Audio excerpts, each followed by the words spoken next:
Hello, welcome to the ramblings of a man on lockdown. For those of you that don't know me, my name's Darren. I'm from an organisation called CSCW. And today is the first part of my 5-part series on life lessons I've learnt from my fence. And it's this fence here. You'll see it for your fencing experts there. It's a good fence. It's been with us for 4.5 years. It's been with us 5 years actually since we've moved in. And I want to share with you a thought for the day, the ramblings of a confused man. But hopefully, maybe, just maybe, you'll feel encouraged or at least entertained for a couple of minutes. So the lesson number 1 that I've learned is to fix faults before the fallout. Fix faults before the fallout. Now you'll notice that fence is a 5-letter word and this is a 5-part series, so it isn't going to surprise you what I'm going to do with each of those parts of this 5-part series. Well, today's the F. It's the F word for fence. It's to fix faults before the fallout. You see, our fence was doing a great job, but one of the posts we noticed a few months ago was just leaning. It was slightly off centre. It was leaning in towards the garden, but it was fine. It was doing a good job. It was keeping out next door neighbours' chickens and their sheep and their dog and what other animals they have in there,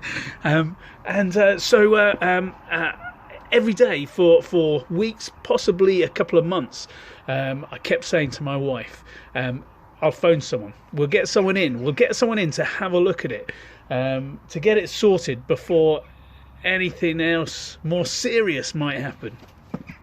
So eventually I phoned someone. This was around about the time of the storm, C and D, whatever they were called, I can't remember. And so I phoned someone in the morning. I said, it's leaning in, it's not looking good. It looks as if it could go at any time. I got home from work that day and there on the lawn in our garden was one of the fence panels completely down on the grass. Now, it cost us just over £100 to get it fixed. If we'd have sorted it when we first saw the fault, it would have cost us less than half of that. I want to suggest to you that in this odd time that we live in, that you may be feeling slightly off centre. You might be feeling slightly leaning inwards or slightly leaning off to where you should be.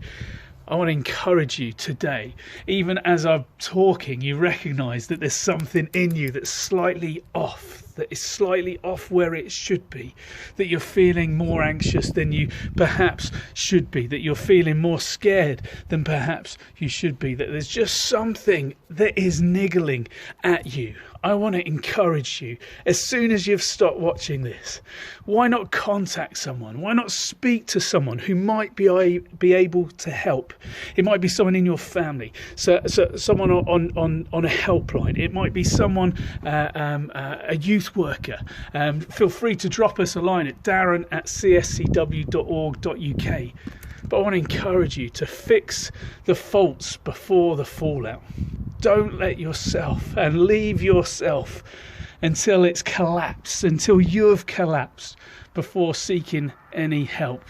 Take courage, phone someone, contact someone. Although we're self-isolating, don't be isolated. Although we're social distancing, don't be distant. Not in a time when we're feeling wonky, when we're feeling slightly off-centre, unstable.